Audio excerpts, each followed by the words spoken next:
Okay, my scholars, elders, brothers and sisters, Salaam Alaikum.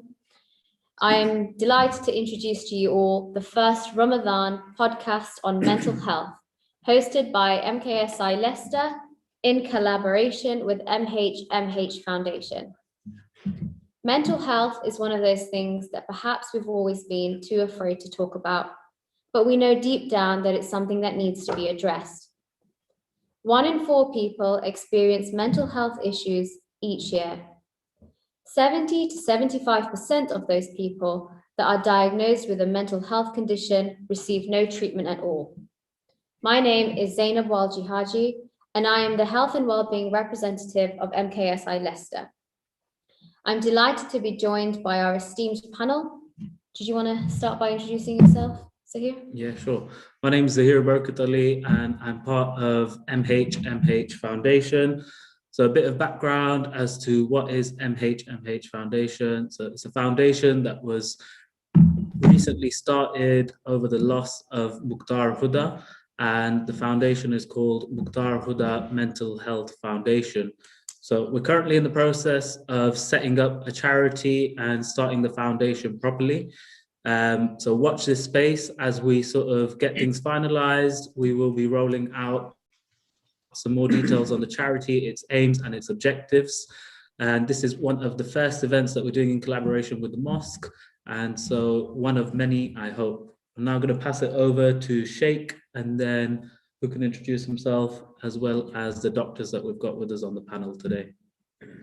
Assalamu alaikum, dear respected brothers and sisters. My name is Anwar Jaffer, currently the resident alim of MKSI Leicester. It's an honor to be part of the panel and the discussion with the professionals.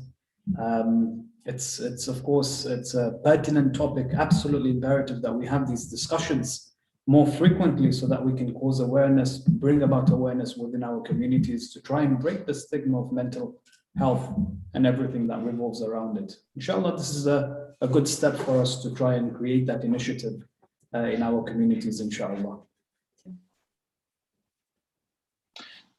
Perfect. We're now going to pass. Assalamu alaikum wa rahmatullahi wa barakatuh. My name is Dr. Mohammed Khaki. I am a London-based GP with a special interest in mental health, especially mental health, and especially within minority ethnic communities. So for us, we felt this is such a relevant and important talk to have, and especially at this time when we are all looking to work on all different elements of our faith and our health, our spiritual health, our physical health, but of course, such a powerful one, our mental health as well. Assalamu alaikum, everyone. My name's Dr. Sayyada. It's great to be here on the panel today, and really great to see such an initiative being done, such as this one. So I'm also a general practitioner based in London with a specialist interest as well in mental health. And I'm also part of the Ramadan Health Awareness Campaign as well.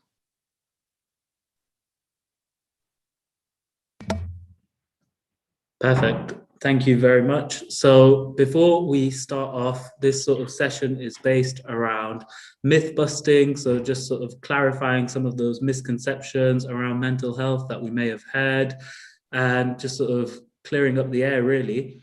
But before we go into that, I just want to say we're trying to make it as interactive as possible. So we're going to share a link on the YouTube comments for all of you to sort of take part and join in. If you've got any questions for the panel, then feel free to sort of throw those out to us. While we've got the sort of professionals with us, we can get those answered. It can be completely anonymous, so it's through the website called Menti. So feel free to just throw those across to us and we'll take them on one by one. Yep. Perfect. So I think let's start off. And so one of the first myths that we've got, I can put this out to Sheikh if you'd like. Give me a second. So the opinion or view of the community is that you can pray your depression away. So can you talk to us a little bit about prayers and how that links into depression and sort of the Islamic view that we've got on that? Sure. Bismillah ar-Rahman ar-Rahim. What's interesting with regards to the discussion of mental health, and I'm sure the professionals, the doctors will help us clarify some of the intricate details of it, is when you look at the human body, if you look at the reality of the human being from an Islamic perspective, scholars and speakers have numerously, they've repeated over and over again that there are two dimensions to the human being. There's the physical as well as the spiritual. But what happens is that many a times they forget the third dimension, which is of course the mental dimension of the human being. So when you look at the human being is a makeup of three: the physical, the mental, and of course the spiritual. And they work intricately to try and create a holistic understanding of the human being. So if you look at, for example, the food and the drink that we consume, this affects our bodies, right? The actions that we perform, if it's full of spirituality or if it's void of spirituality, it affects our ruh, our nafs. And at the same time, you find that there is a third reality, which is the mental reality, our emotional reality. And the question that arises is, if you look at the physical reality of the human being, it affects the spiritual. Does the mental or the emotional reality affect the spiritual as well? Of course it does. Islam approaches this from this perspective, explaining that the physical and the mental or the emotional both play a role in creating a bright spiritual essence for the human being, so to speak, right? They both play a holistic role in either strengthening the soul or weakening the soul. So when we talk about mental health, one of the myths that our communities have kind of gone to believe is that the spiritual and the mental are one and the same, right? So if a person who is, for example, spiritually strong will never face mental health crisis in their lives or any form of mental health challenges in their lives. And this is far from the truth. And I'm sure the doctors will most definitely explain certain aspects of this as well in the discussion.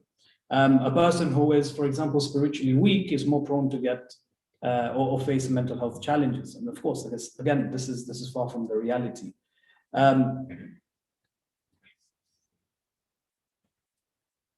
Yeah, I mean, if we can get some opinions from the doctors, I think that would be brilliant at this moment in time. Okay, so we'll open it up to the doctors to get your view.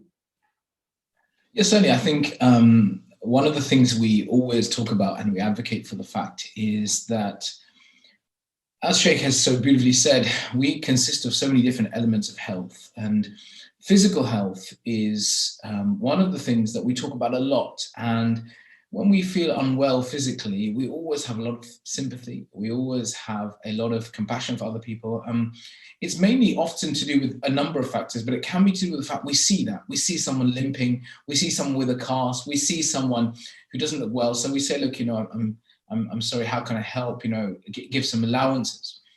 From the mental side, because it's a hidden thing, because it's one that's not visible, we often say, well, no one suffers from mental health. But actually, if we look at even just our own religion, we know that all of our forefathers, all of the components, even the prophets, the Anbiya, have all had moments where they've had to really reach in and speak to God and say, oh Allah, I'm really struggling. This is tough. This is a tough challenge. You help me. You give me that strength. I think one of the most powerful things that we always remember, of course, on the 10th is how Imam Husayn had his infant son in his hands, and he turns to Allah subhanahu wa ta'ala and he says, if it wasn't for you witnessing this, I would find this very difficult to cope with and to hold. So I think when people talk about, can we pray away mental health, it's very important to remember that, yes, faith is a very, very strong component of how we are and able to cope. But of course, we have so many challenges. And it's similar to say, well, can I pray away a broken leg? Can I pray away an injury? Can I pray away a health condition? Well, actually, when it's those situations, we've been directed to say, let's get the best health we can. And it's the same sort of thing with mental health, I think. Yeah, and I think that's a really important point that I think is not really focused on, that we all have mental health just as we all have physical health. And so it's so important to, even though you can't see it, as Mohammed Abbas says, it's so important to recognize that. And just as we take such good care of our, we try and take good care of our physical health, it's so important for us to take care of our mental health as well. And we need to be able to recognize that it's just the same as our physical health. And you need that holistic approach, just as we do when we deal with our physical health, we need that for our mental health as well. So yeah, you can't, like Mum says, if you did have like a bad back or broken leg, you're not just going to tell someone to pray it away, or to, obviously that's part of it, and to pray and make dua and stuff, but you do need to, obviously recognize that you might need more help than that. And Okay, so that's really interesting. We have both aspects to take into account, so physical health as well as mental health. There's loads of things that we can do for physical health that are sort of out there, from diet to sort of exercise and so on. But what is there for mental health? Like, what can someone do to take care of their mental health? What sort of advice would you give for that? So there's, again, just as we look after our physical health, there are so many different aspects for looking after our mental health as well. So first one is sort of, being aware of sort of what sort of signs, and I'm sure we'll talk a little more about this later on, what sort of signs to look out for, which might suggest that you're, having a sort of a mental health problem or suffering with your mental health.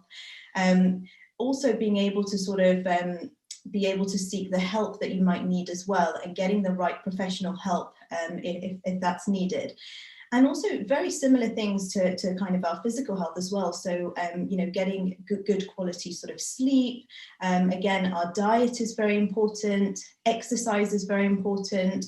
There's lots of different sort of things that can sort of, help with our mental health. Do you want to add anything? Well, I certainly think so. And I think one of the things that helps is, of course, we're in this community setting, aren't we? We're talking about it from a faith perspective. And to bring that back in, I think us as a community recognizing that people are suffering with mental health, and that's okay. That's okay. For a long time, we have had this issue with people having mental health and sort of looking at it as something that suggests that perhaps their faith isn't so strong, or perhaps they've not been doing something well, or perhaps Allah subhanahu wa ta'ala is punished them in some way. And I think it's really important for us to now realize those are outdated, incorrect views. And of course, Sheikh will be I welcome his input here, but it's very important for us to first do that, take away these barriers, and now start reaching out and saying, how are you? And of course, one of the really powerful things that we've seen, particularly for males' mental health, and some of the campaigns we've been involved with nationally, have been about how you ask that question. So when you do ask somebody, how's your health? How are you feeling? Often, if you say to me, how are you doing? You say, yeah, I'm good. Alhamdulillah, I'm okay.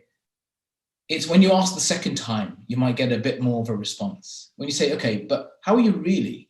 And you say, well, actually, this lockdown has been quite tough, or COVID-19 time has actually been quite challenging for me. This happened to my business. I suffered with this health, or I found it hard being at home, or whatever it would be. And actually, that's when the conversation starts. And giving someone that ability to speak and express themselves, this is what counseling and talking therapy is all about. So actually, that's one of the best first steps. So if you're looking and thinking, how can I start this conversation? Asking twice is a really, really good method. And certainly, of course, I'd welcome Sheikh's input on how we can address this as a community as well.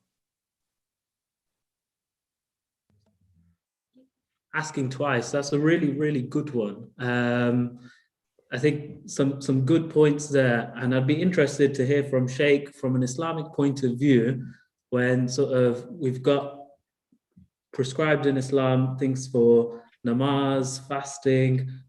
What is there for mental health, and sort of where does religion come into it in terms of recommended acts, or is there anything in history, any stories, any hadith, anything like that shows mental health does exist or did exist back then, and what were the sort of steps that were taken from a religious point of view? I think the points raised by the doctor, just to echo some of the points, Islam's perspective is in line with common sense, right? And this is what's beautiful about the religion of Islam. Whatever the aql tells you to, whatever the aql kind of tells you what's right is naturally right, and it's perfectly in line with the religion of Islam. As the doctor said, you're not going to sit there and pray for your arm to, fix itself and mend itself after you fractured it. Likewise, any other illness, you're not going to sit there and pray your diabetes away. You're going to seek professional help. Islam's perspective is that you incorporate dua, but also plan out your actions for the future, right? If you're going to sit there and pray for rizq, well, you're going to, touch up on some of your skills, try and get a promotion, try and get work for your rizq to increase. And that's exactly what Islam tells you, that on the one hand, you have salah, you have dua, take it into consideration. But at the same time, try and plan out your actions as well. Try and plan for the future. This is what the aql dictates, right? So what Islam's perspective is to, number one, seek a connection with Allah subhanahu wa ta'ala, but also do what is your responsibility. We all have certain responsibilities at a given time. Leave the consequences in the hands of Allah subhanahu wa ta'ala. And just to add on some of the points mentioned by the doctor, I think one of the things that our communities need to work on is not to be judgmental. This acts as a major barrier for people reaching out for help. When we are judgmental, when we point fingers at people and say, well, this person is suffering from a mental health disorder, depression, whatever it may be, we don't know what they're going through in their lives. Essentially, we don't know what they're going through in their lives, and being judgmental is very, very much counterproductive, not only for them in their lives, but also for ourselves. Whatever they're going through may be of a biological reason, environmental reasons, genetical. And if I am adamant that there is a spiritual deficiency in that person's life, and that's why he's suffering mentally, that's a very naive way of looking at the whole concept and the institution of mental health. And it's very, very counterproductive. For example, talking therapy, right? Seeing a psychiatrist or a counselor. Many people will look down at this. This is a very judgmental aspect of our community. It's a very effective way for a person to kind of come out of his mental health challenges. Yet our communities will belittle this. Other than that, if you do need to go see a counselor, you don't need to, announce to the people that you're seeing a counselor or a psychiatrist or a psychotherapist. Keep it within yourself, right? Keep it a private issue in your life, and seek the help that you need. There's no need for other people, even members in your family, to know that you're seeking help. Yeah. Okay. There's been some questions, I think, on YouTube, but before I go into that, there's you mentioned about men specifically and mental health. So I just had some stats that I was reading earlier, and some stats that we had learned as well. And a lot of it talks about how men are a lot less likely to talk about mental health, whether that is just generally talking about it or seeking help. Did you want to just shed some light on that, Mohammed Abbas and Sayyada? Yeah, so you've mentioned in terms of mental health, but with men, we actually also find just generally for them sort of seeking medical help generally for anything, they're sort of a third less likely compared to women to seek help. And also 40% of men are sort of less likely to open up and talk about their mental health. And I think this has been obviously sort of, something that we've seen for such a long time. And it's so important now that we sort of break out of that and we normalize for men to be able to seek help, to able to talk about mental health.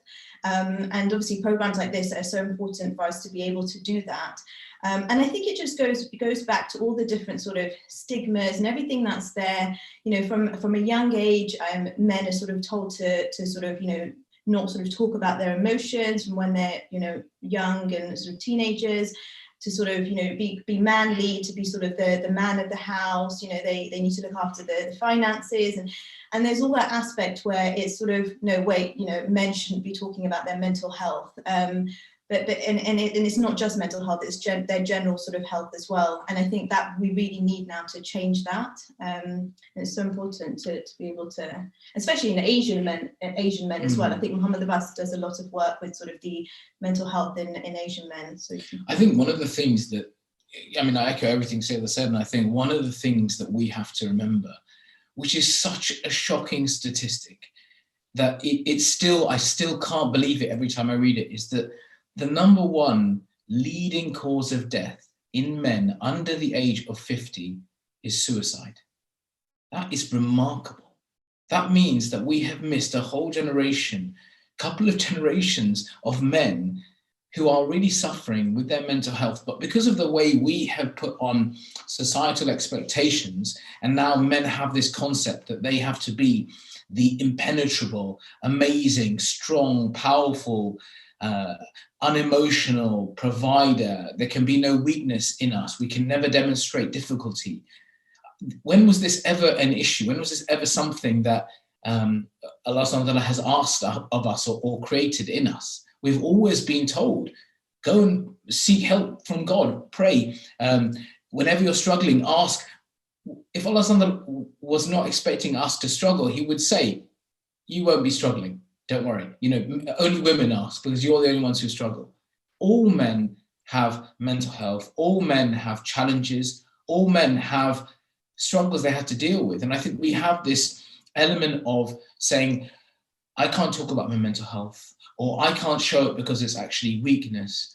One of the things we talk about is how if I asked you to carry something, I don't know, a brick or something, for half an hour. After half an hour, you'd say to me, "Do you know what, this is quite heavy. This is quite tough, actually. This is difficult for me." After an hour, it'd be very, very tough. After an hour, you'd probably put the brick down and say, "This is too heavy. I can't carry this physical burden." But when it comes to mental health, we don't look at it that way. When it comes to mental health, you're thinking about providing for your family, thinking about making sure that everyone's catered for, thinking about all the duties you've got to carry out.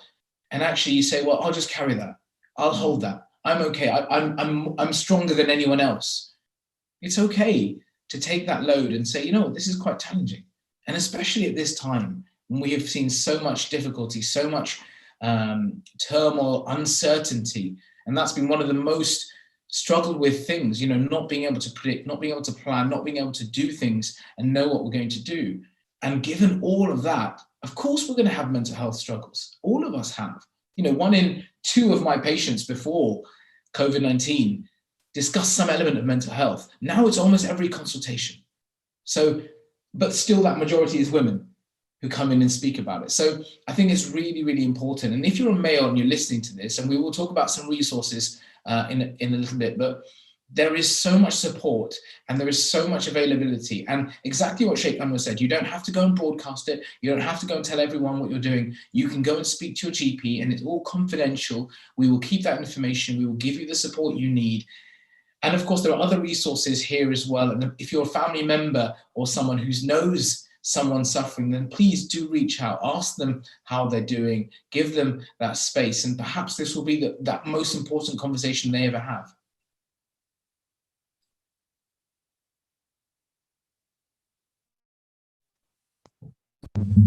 Okay, so we're just having technical difficulties, but we've got a backup, and so we're gonna still carry on. And I think you're right. There is definitely a lot of pressure in terms of the man, and I'm curious to ask Sheikh what's Islam's viewpoint, because there is that element of the man has to provide, and where does Islam stand on that, and how is it relevant to today? Where we are now. How does that work? Not just naturally. Anyone, any human being, whether it's a male or a female, whenever the pressure becomes overburdening or overbearing for that person, there are ways in which they can alleviate that pressure. As the sister mentioned earlier in the discussion, hobbies, sports, all of these can help try and alleviate some of the pressure, right? Anxiety is a natural element of the human being, but when it's not channeled in the right way, any emotion for that matter of fact, right? If it's not channeled in the right way, whether it's anger, whether it's fear, whether It's happiness. If it's not channeled in the right way, then it can affect the behavior of a certain person, right? It can, for example, lead him to take on certain acts, which can lead to addictions and so on and so forth. So it's vital. It's very, very imperative that the person uses, just activities to try and alleviate that burden from him. I think that's absolutely pertinent from one perspective. And then, of course, this is in terms of his physical being, right? In terms of his spiritual being, again, the connection with Allah subhanahu wa ta'ala needs to be constant. It needs to be there. People find solace when turning to Allah subhanahu wa ta'ala, right? I've come across certain individuals who they weren't diagnosed with depression, but they saw themselves having certain depressive symptoms. And they said that, at times when they sat in the musalla, when they began speaking with Allah subhanahu wa ta'ala, they saw a sense of peace and serenity in their hearts. It can help, if there's a good balance between what we do physically and what we do spiritually, that can really help alleviate certain pressures in our lives. Yeah, definitely. So we talked about mental health being a taboo in the community, some outdated views, and a lot more realization in terms of stats and where we stand with mental health right now. From your perspective, working with people with mental health, what kind of advice or suggestions would you share for the community or members of the community to take on board, and what kind of things can they do, or what's available out there to help them? So I mean, that's a really good question. And I think first thing to say, of course, is to look at it from a communal level.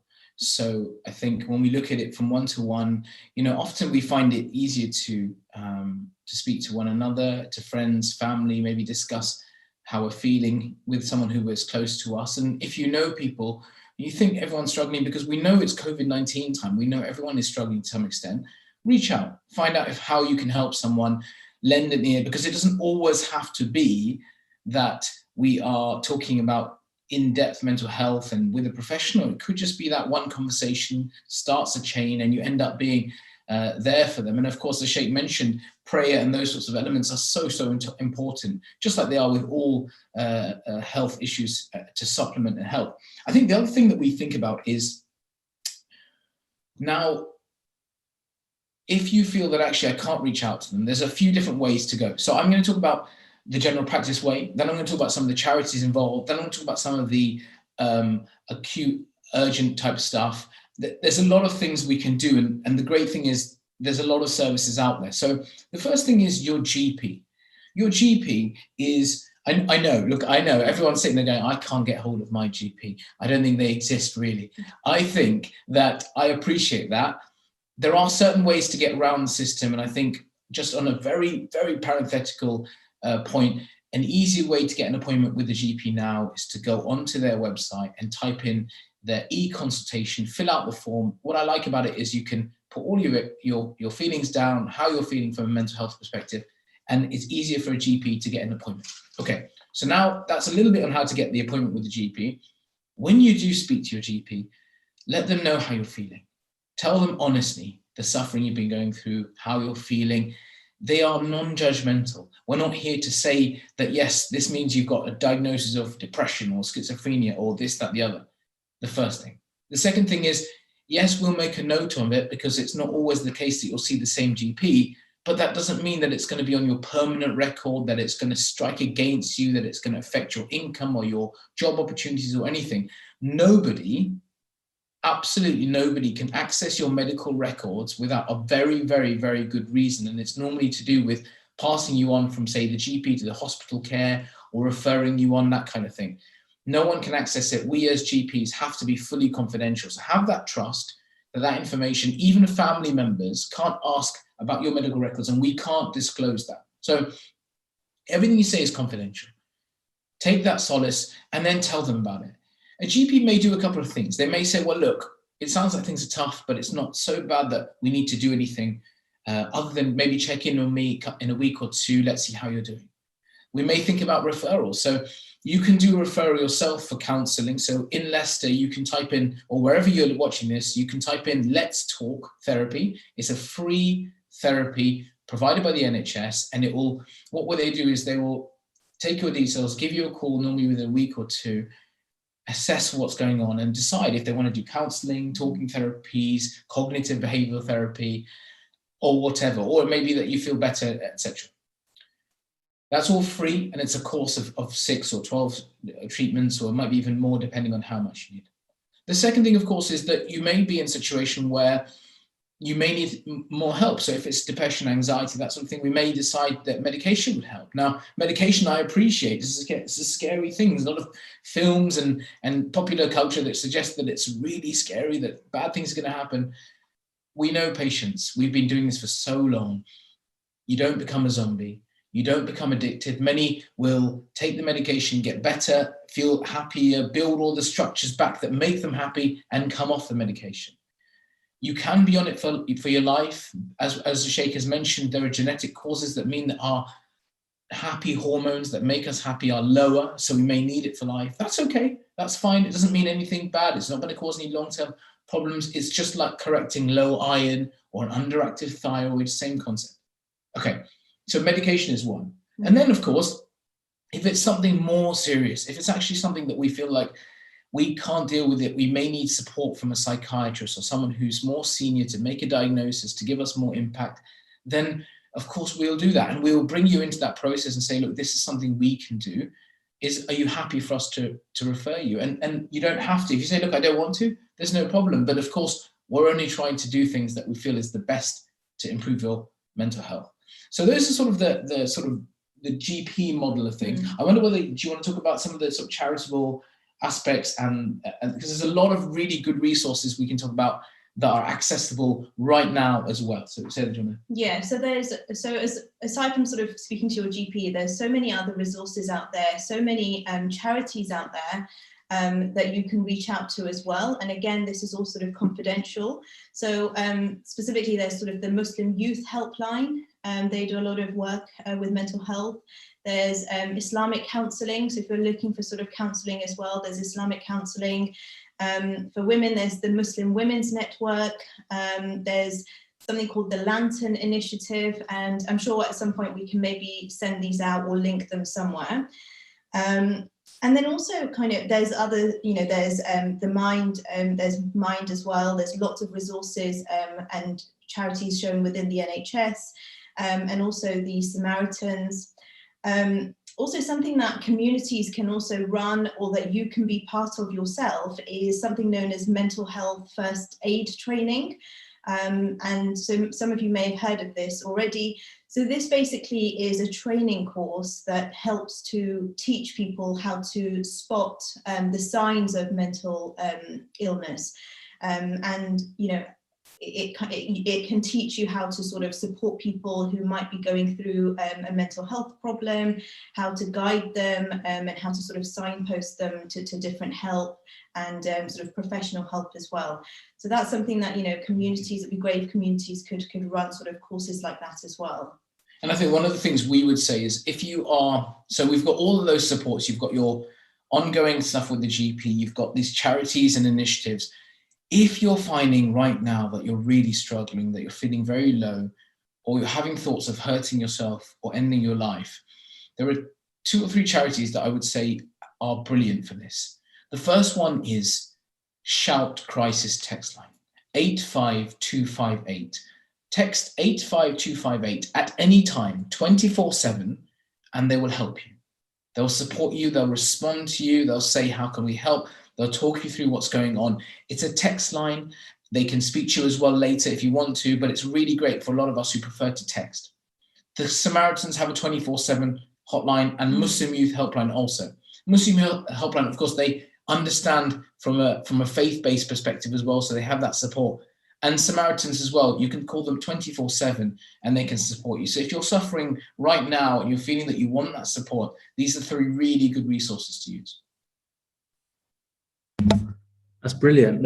I didn't realize there were so many resources that were available and people we had access to. Something as simple as being able to text, call in, or even therapy sessions. So there is a lot there. And what we're going to do, you've mentioned quite a few resources, so I'm going to ask one of the team to just write them up and share those in the comment section. And if there's any we've missed, we'll be sure to sort of add those in as well. Yeah. I'm going to pass it over to Zainab, because I know we've got a few questions from the audience. Yeah, just want to remind everyone again that there is the Menti link in the comments, I think. If you want to write anything anonymously and engage with us during the session, or you can also just write questions within the YouTube comments. So just one of the questions that we've received: how can you control getting aggressive and control overthinking if depressed? And what is the best way to get out of depression? And I'm not sure if it's a follow-up or a different question, but related to depression. How can you help your partner if they suffer from depression? Should we hand it back to the doctors? Sure. Does Sheikh do you want to add anything from a spiritual Sheikh perspective?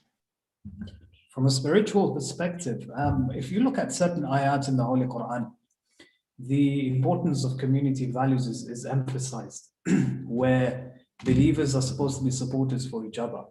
So beyond the fabrics between a husband and a wife, between the spouses, if you look at the community as a large, the brothers, innal mu'minuna al-ikhwa, the brothers are, the mu'minun are brothers themselves. And they ought to have that relationship where they act as support for each other. There's a beautiful verse in the Holy Quran, Alam tara kayfa daraba Allahu mathalan. Have you not seen how Allah has given the example? Kalimatan tayyiba, the example of using kind words, good words. Kashajaratin tayyiba, it's like a beautiful tree, right? Asluha thabit, the roots are firm, it stabilizes the tree. وَفَرْوَهَا فِي السَّمَاءِ, and the branches, they reach out into the skies. And these are the effects of good words just from the people in the community. وَقُولُوا لِلنَّاسِ حُسْنًا. All of this, we've heard these ahadith and these verses from the Holy Quran over and over again. But when you approach it from a mental perspective, you realize how phenomenal these verses are and how impactful they can be in the emotions of the individual that you're talking to. قَوْلًا مَعْرُوفٌ وَمَغْفِرَةٌ خَيْرٌ مِّن صَدَقَةٍ, as the ayah says, right? Speaking good words and being forgiving to others. Many people, they're prone to make mistakes when you deal with them, when you interact with them. But speaking good about them, to them, and being very forgiving to them is khayrun min sadaqah, is greater than the act of giving charity. And how many ahadith have we come across which emphasizes the act of giving sadaqah and the merits associated with it? But saying good to another mu'min or a mu'minah is far greater according to Allah subhanahu wa ta'ala in this ayah. So I think the support structure between the mu'mineen and the mu'minat is absolutely vital and it's essential. Just, وَتَوَاسَوْا بِالْحَقِّ وَتَوَاسَوْا بِالصَّبْرِ, calling, exalting people towards the right, towards the truth, and just supporting them to have patience in times of crisis, in times of challenges. That can go a long way for the individual, Absolutely. Yeah. So language, I know something that a couple of us had learnt on the mental health first aid. Sure. Was about language, yeah, and absolutely. Really being careful about what you say and how you say something. So I'll pass it on to the doctors if it's okay. I'll just repeat the question. How can you control getting aggressive and control overthinking if depressed? And what is the best way to get out of depression? And also, how can you help your partner if they suffer from depression? Yeah, sure. Thanks. I mean, Sanjay, appreciate that. I think there's three main questions, and I'd like to sort of start with that first one about how to control aggression and overthinking. Well, what's interesting is if I said to someone that my knee was swelling, my knee was painful because I hurt it. How do I control the pain? Well, yeah, you can take painkillers, but actually the most powerful thing you can do is get the knee swelling down, is to improve it from icing and resting, etc. So when we think about this, aggression and overthinking, I think if we are considering that the cause of that is to do with depression or anxiety or stress, then it's very important in medicine to always treat the cause rather than just the symptom. So I think it's very important if you do feel that, look, you're finding that you're overthinking, that you're stressed, that you're more aggressive. These are the definitely symptoms of depression. They're behavioral symptoms of depression, and they form part of that sort of depression diagnosis framework. So definitely something that would be worth seeking help out. Cognitive behavioral therapy works very well for overthinking and for aggression. Talking therapy is very good for aggression and feeling stressed out.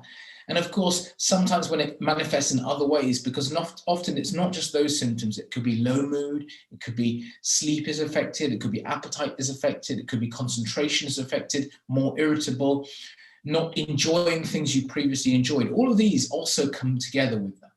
If those things are things, when you're listening to this, you're watching this podcast, you're thinking, that sounds a bit like me at the moment. There's a couple of things. First of all, as Sheikh mentioned, and he's lectured many times, and his lectures are brilliant, have a listen, talk about it with friends, seek guidance. But of course, from a medical side, get some help as well. Look at the Let's Talk therapy, look at some of the other resources we've gone, and speak to your GP, because that's a really fantastic resource. The other thing was asking about partner depression and how do we support a partner. I think this is such a really great question, because all of us have sometimes the need to have a bit of insight from other people. Someone around us who notices that maybe we're not doing as well as we think we are. You know, we often think we're okay because we're treading water, but we're actually slowly sinking. And it's someone around us who can spot it. Now, if you're a partner, and we all know that often the people who we love the most, the people we're closest to, won't always listen to the advice we give. This is human nature because they've heard so much of it before. I think we sometimes put pressure on ourselves to be experts. We sometimes put pressure on ourselves to say, well, I need to be able to diagnose this. I need to be able to provide the treatment. I need to be able to help them through this. One of the most important things we always talk about is recognizing, just that's it, recognizing that something's not right. Recognizing that this person's struggling. Recognizing the person I love isn't quite the same person now, that they aren't having the same flavor of life they were before. Their concentration isn't the same, something's different. And saying to them very kindly, have you noticed this? Give them permission. Don't say, I've noticed this, you've become, offer them the opportunity. Have you heard this? Do you feel different? Are you finding it hard? And ask sincerely, ask with love, ask with care, and ask at a time when it's not the end of the day, after a long day of work, you're about ready to break your fast, and you're just waiting for Sheikh to give the adhan and we start. No, find a time when it's calm, it's peaceful, we've eaten, we sat down, we've got a nice cup of tea, maybe a mandazi if we're lucky, and we can have that conversation. And of course, as I said, it's not about being an expert. We don't have to suddenly become mental health doctors or psychiatrists or psychologists. It's about recognizing something's not right and showing someone, well, there are some resources here to help. There are some resources here that we can access. Maybe we can speak to a doctor who can help us. Maybe what we're going through is a common thing. One of the most common challenges with mental health in our community and globally is that people think they're the only ones going through it. And so many of us are in the same boat, struggling with a challenge of some different type. As Sheikh has mentioned in his lectures before, Allah subhanahu wa ta'ala says in the Quran that I will test you with loss of faith and money and rizq and family and health. So health is definitely mental health as well. So we need to recognize this is Allah subhanahu wa ta'ala this is going to happen. So how are we going to respond and how are we going to support each other? And it's through being non-judgmental, giving that time, but not expecting too much of one another, and letting the experts and those who are sort of in that position help us out. I hope that sort of helps. I'd also just add there that it's mental health is such a common problem as well. So sort of stats wise, 1 in 4 people in the UK suffer from a mental health illness at any given time. So it's very likely that, either you're you know someone like your partner, or whether it's your, a friend, a colleague, a family member, it's very likely that, someone is suffering from a mental illness that you know quite closely. So I think it's, like Mohammed Abbas says, it's so important just, even at home, just normalizing these conversations, having sort of a safe space to be able to talk to each other, have these conversations. Just listening to each other, being non-judgmental, and also encouraging the other person to get the sort of right support that they need. And like we keep saying, it really is a holistic approach. It's not just sort of talking therapy, or it's not just medication. We have to look at everything in a holistic way. So it's really important that you encourage your partner to get the right support that they need. But also, I guess the first step is also, as we've said, recognizing that they do need help. And I think just them reaching out to you is also a huge step as well. I think that in itself is a really, really big step when someone reaches out to you and says, look, I'm not feeling very well in my mental health, or I'm struggling with sort of XYZ. And we need to recognize that that's a big step in itself as well.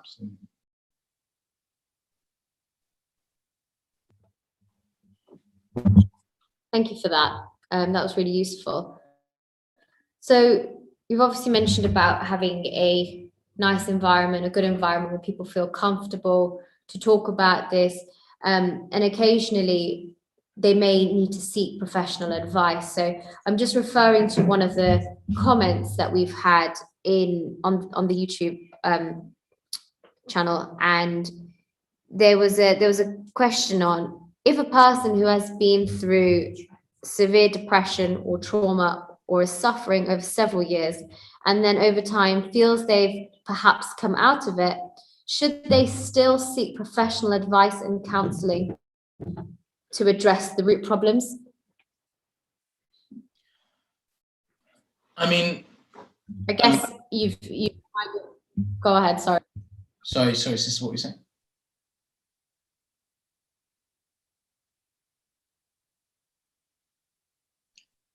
I mean, what I would say is, I think that when we have suffered a major trauma, a major depression, a major challenge, it's really important to recognize that those scars, that difficulty we faced, can last a long time. It can live with us for a long time. It can manifest and show itself in different things we do.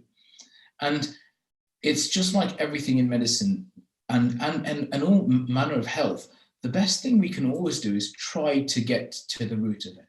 And seeking help at any age is really, really helpful and powerful. Look, we know that sometimes unearthing old scars is very difficult. But what we often see as well is that once we have done the hard work of getting better from those difficulties, traumas, challenges, people say they live a much more fulfilled and happy life. They've dealt with that. And no one's going to say that once you've suffered a deep trauma and you start getting help, that it's going to be an overnight success. But what you've done is you've started the process. One of the things when we started talking to communities nationally about this, we found was that particularly in our communities, especially the minority ethnic communities, actually, as we get older, a lot of the population who were listening were older people who said, I've suffered really tough stuff. I've really struggled when I was younger. We may not have had food, we may have had poverty, we may have faced cruelty, we may have had challenges from outdated views on relationships. And we all know stories of this sort of stuff happening. And that's really lived with me for a long time. Or, for example, loss of children, or miscarriages, or anything that's happened to when maybe healthcare wasn't so good, there wasn't that support, there wasn't that concept of bereavement. These are huge things that we've had to go through. And I salute our older generation and say, what an incredible, amazing generation you are to have brought us up and created and paved the way for us to have this community center, to have an amazing space to meet, to worship, to pray, to meet each other. But also, your life hasn't finished. it doesn't mean that now you've done all that, you don't have to think about yourself.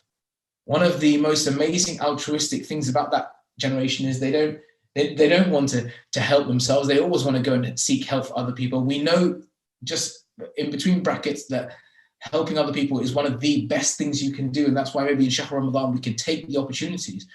But closing those brackets, looking at our older generation who suffered trauma, I would say, come and seek some support.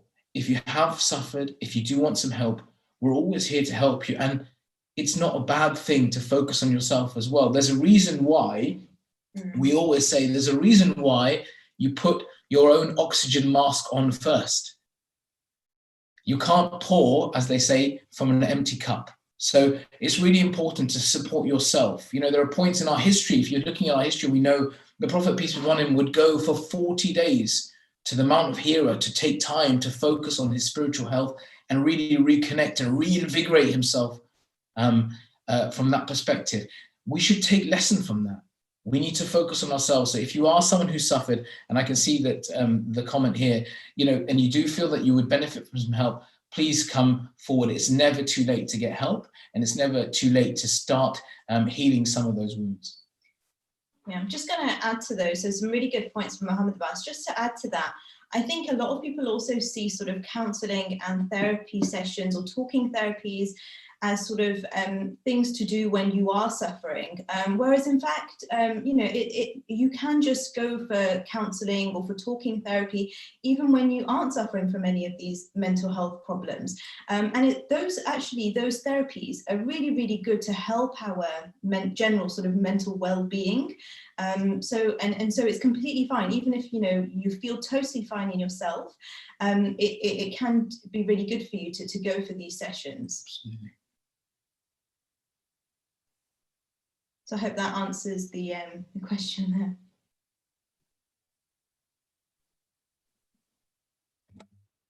there. So we've had quite a lot of questions come through. I'll direct them accordingly. So we've had a question from somebody who said, Assalamu alaikum, due to a recent miscarriage, my mental health has been affected along with spirituality. Who do I go to when my faith and mental health has deteriorated? Do you want to answer that one, Sheikh?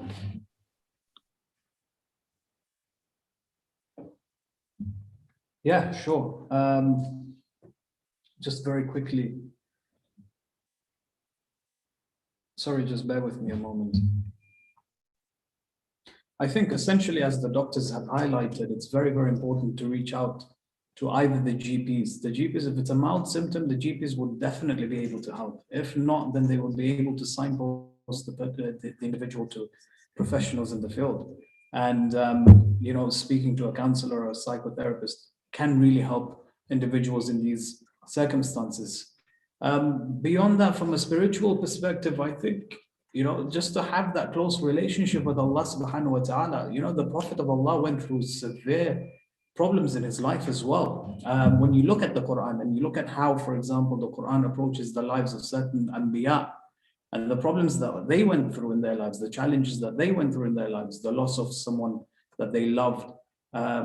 You can look at, for example, the story of Nabi Adam alayhi salam when he lost his son Habil, and how, for example, Nabi Nuh lost his son. Yes, his son was a kafir, but even then there was a, you know, the biological relationship was something that Nabi Nuh wasn't able to ignore. He turns to Allah, he says, Huwa min ahli, is my son, right? And Allah replies back and says, no, spiritually he's not your son anymore. Biologically he is, but spiritually he's not. And that hurt Nabi Nuh. And he had his own process of grief. Nabi, you know, Yaqub, when he lost Nabi Yusuf alayhi salam, he channeled his grief by crying until he went blind.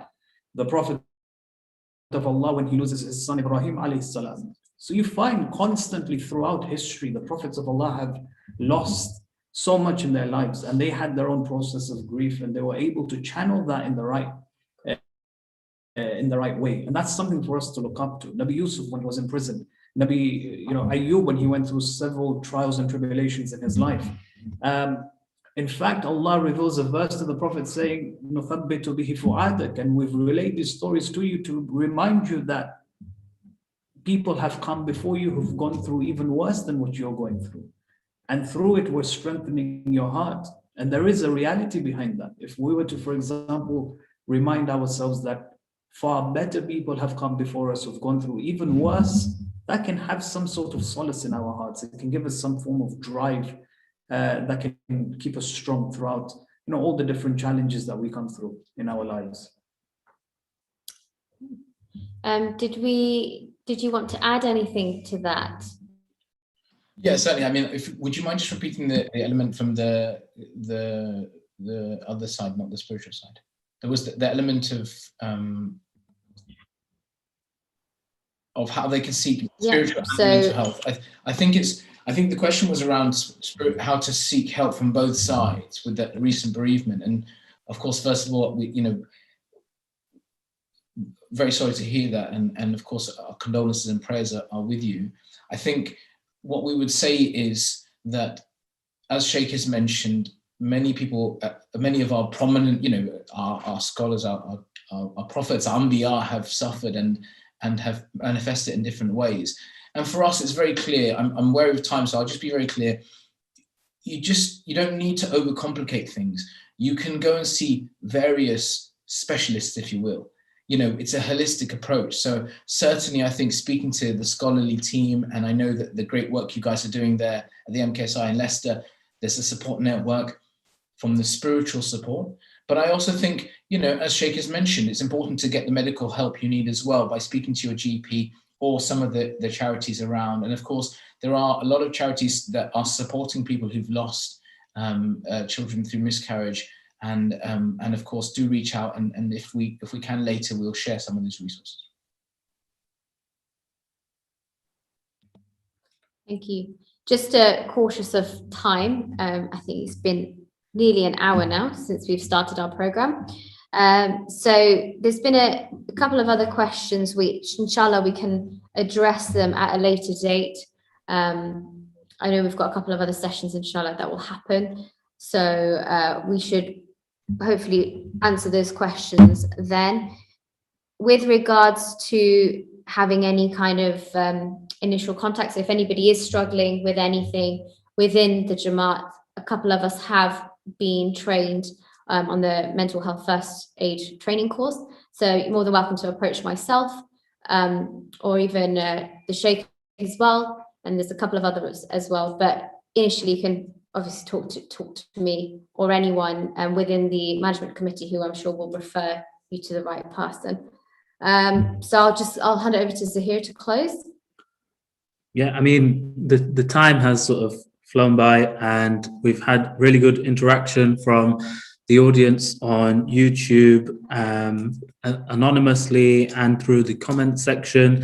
So I think it's really important that we sort of address mental health and create some awareness. So this is one of many events. I hope the next podcast that we've got will be taking place on Friday, 30th of April at 10 p.m. With the Muqtar Huda Mental Health Foundation, we're still in the works of getting a foundation set up, focusing on mental health, starting in the community of Leicester, and then hopefully sort of expanding that onwards. More details will follow on that. But before we sort of wrap up, there is a survey that the foundation as well as MKSI have started. I'm going to share the survey link on YouTube, and just want to encourage people in the community to just fill that in and just give us some information or data in terms of what is needed in the community, what more can we do. And so it gives us a chance to sort of focus on that. So far, the foundation has sort of raised 14,755 through the generosity of people all around the world. And inshallah, we'll be using those funds to sort of help with mental health, whether it's through therapy, mental health first aid training, or events like this. So yeah, I'm going to bring it to a close. I want to thank Mohammed Abbas and Sayyada, as well as Sheikh and my co-host Zainab, and thank you all for joining in. Next session will be Friday, 30th of April. Thank you. Hassan, thank you very much. Thank you so much. Take care. Hafiz. Hafiz.